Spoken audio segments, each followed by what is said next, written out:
Hola amigos, welcome to Life for Living Well channel. Please subscribe to keep the channel going.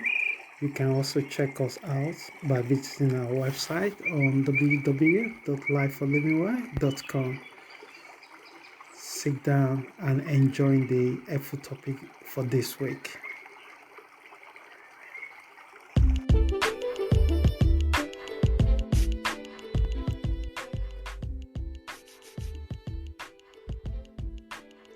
Hey, welcome back to another episode from Life for Living Well. Once again, my name is Richard, and I'll be your anchor for this episode for this week to continue from our start program last week, so which is 10 practical resources skills. But today, I'm starting from looking into one of these skills that I highlighted in the last episode, which is being proactive. But before I dive into the podcast, I quickly want to say, if you like to know much or more information about Life for Living Well community, you can check it out on our website at www.lifeforlivingwell.com. And if you do like to ask any question or sign up to one of our quarterly newsletter, you can also sign up on our website, and you will find the link to link it there. So we also have we have book sections. Some of the books are the books people that are part of the community that read themselves and it's been useful or helpful for them. So they do some kind of feedback and recommend it to it, and you can browse through the book portal and you can also pick it up from there. And so let's get started. I'll probably go to try and focus our podcast not to drag on infinity, so put it there. So let's get started. So this week we start the second series of the second episode of the series we started last week, 10 practical resourceful skills. And number one, we look into being proactive. We hear this word verbally, we also observe it by actions and decisions we're taking and others are taking around us. But what exactly it takes? Why being proactive is the first one and tackle out of the 10 list that I gave us last week. The reason is simple: to build all those remaining 9 skills, or to develop them to the functionable level that you would like to.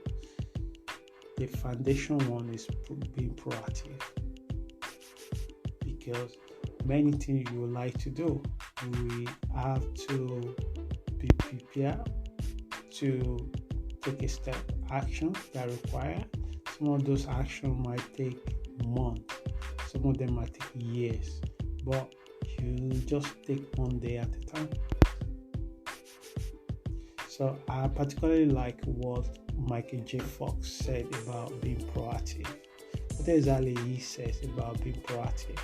He put it this way: I like to encourage people to realize that any action is a good action if it is proactive, not reactive, and there is positive intent behind those actions. So that's how Michael J. Fox put being proactive together. And you can look at from outside, even though most of us don't have the privilege to be his inner circle, or you can actually follow some of his work if you are very curious, and you can say that this individual knows what he's talking about because they are the example of what they preach. So being proactive, not reactive. We live in the world where people reacting to everything around them, what other people do, what other people might think, what they expect other people might want.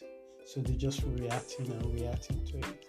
So being proactive actually slow you down, maybe you to take a catalog, maybe to evaluate your intentions. So if this intention serve your highest good, if this intention serve the values that you embrace so much about.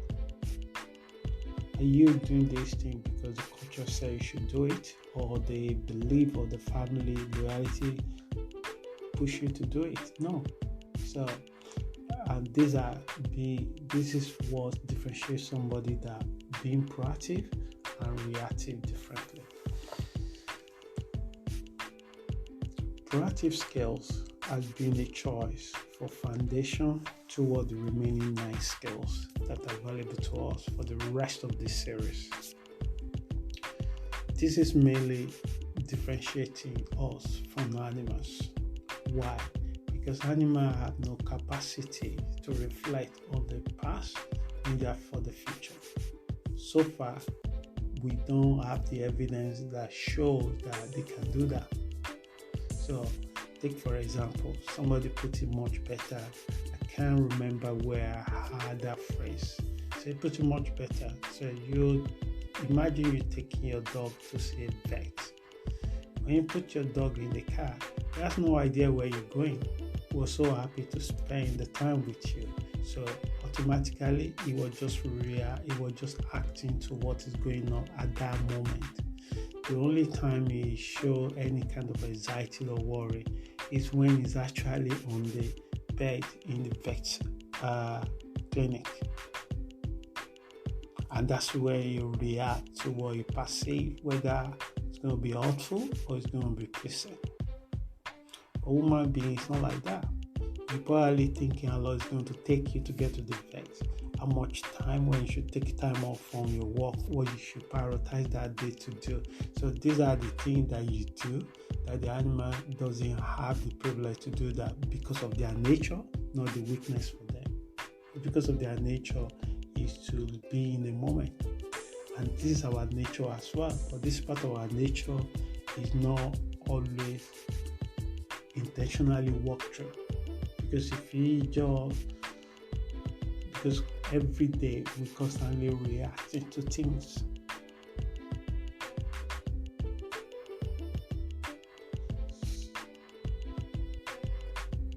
So, inactive is not relatively opposite to proactive, but reactive. So, by nature, we allow ourselves to make a critical decisions based on so many layers of worldviews. The perceptions of our family, the perception of our friend, the perception of our neighbor that we don't even know their middle name. And because we live in a 24 hours news, we don't even know how to fit out the news that we wanted to listen to or what so I have a old friend that she really embraced the proactive things when it considered the information that she spent her time with. For some reason, she took a TB out of her life, and so by doing that, it created more time for herself to involve in things that make more values to her life. I don't say you should do that. I say you should consider things that can contribute to your well-being. In our own case, it contributed to our emotional, mental well-being, probably financially at the same time. So, and these are not reactive. These are able to be connected to your feelings and emotions, thinking about where you are, thinking about what benefit that serve you, thinking about going forward, where do you want to see yourself, and take action. There's no need to thinking, and then you do nothing about it.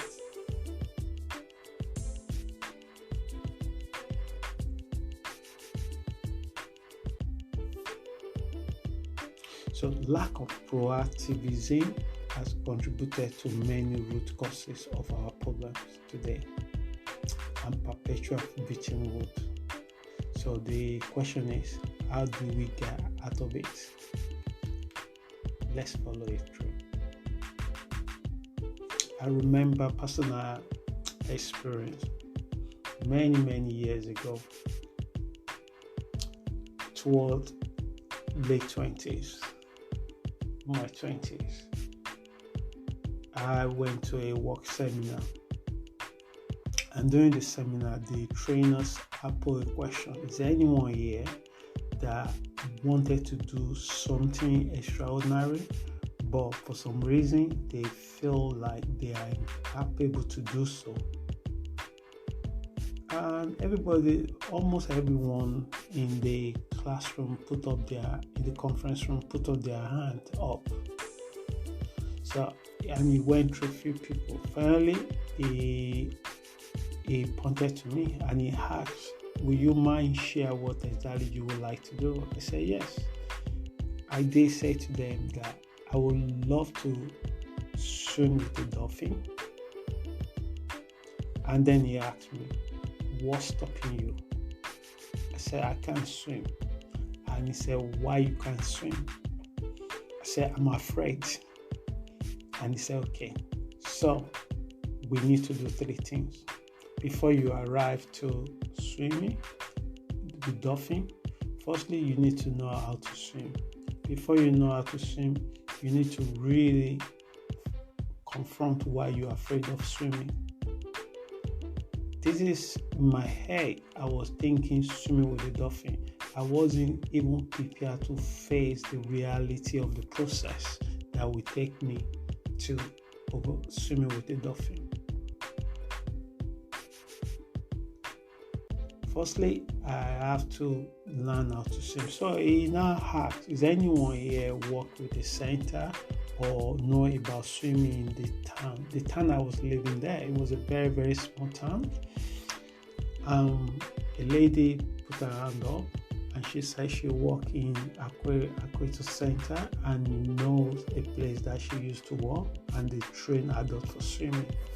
So she recommended the place to me, but she also said that she's worked there over 15 years ago, so which has been a long time, and she said she doesn't know anybody there anymore, but I should give it a go. So I went there, and the lady that's supposed to teach me, she is in her 50s. The first 2 sections, he concluded that swimming is not for me. Why? He said, I have a big bone, and the bone means that I cannot float.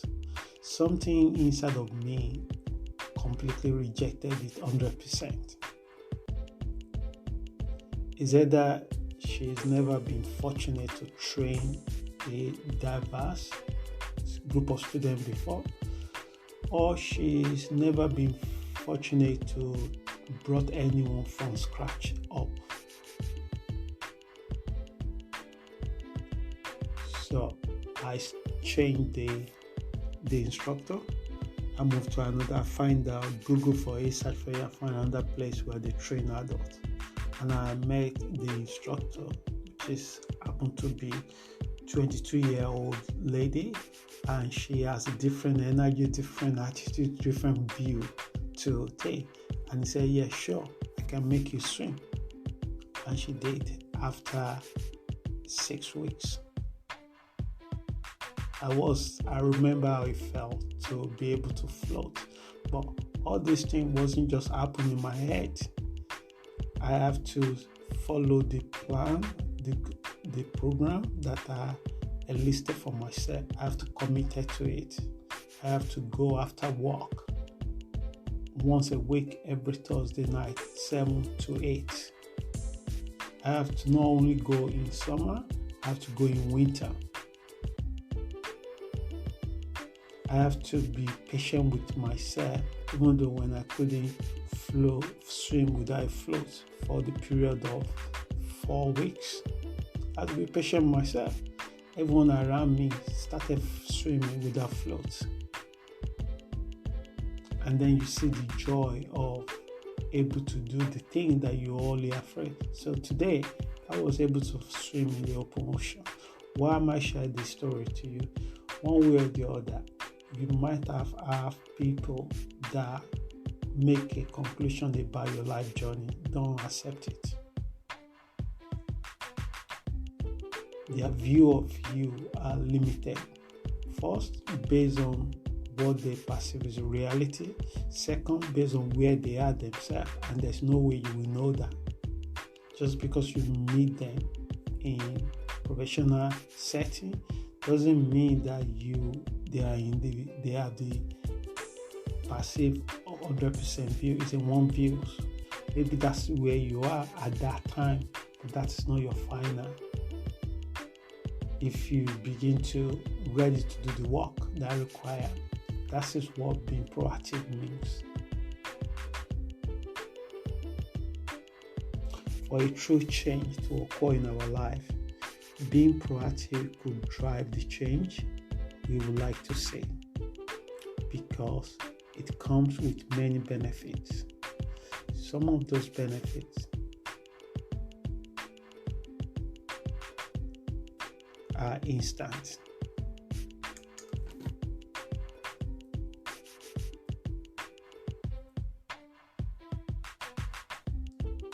And the rest are gradual.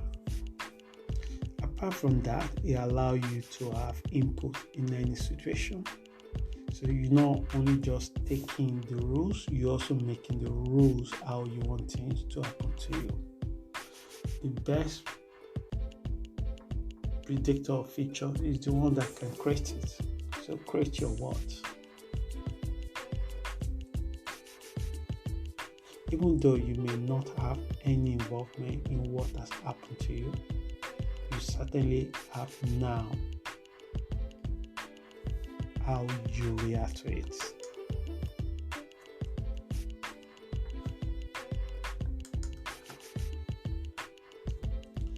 So we're coming toward the end, because I'm trying to make this podcast not go beyond 20 minutes. It's entirely possible to create and live a life of achievers, influencers, through adopting proactive actions into your choices. People that are proactive are also not afraid to embrace change and choice when it matters. This is what separates humans from animals on a deeper level. Today, choose to be proactive in many aspects of your life. Friendship, relationship, money, business, traveling, and many more to reduce reactiveness.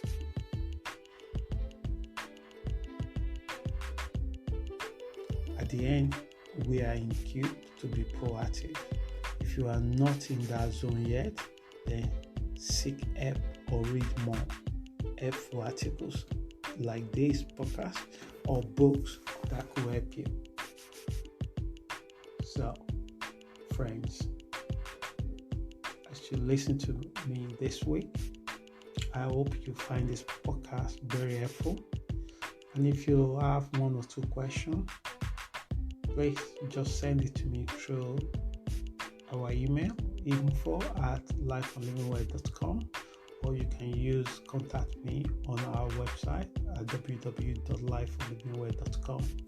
So next week we will continue on this particular series, and the topic I will be looking to is to look into one or two skills that is more valuable for us today. Is looking to giving, and so that will be the topic that we'll be looking to next week.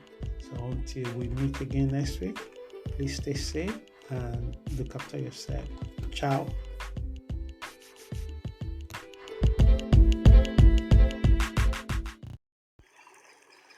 From everyone here from Life for Living Well, we say hasta luego, amigos. Thank you for your time this week. May your rest of the week be safe and loving. Please subscribe to our channel to keep it going. And you can find more information on our website by visiting www.lifeforlivingwa.com. Goodbye.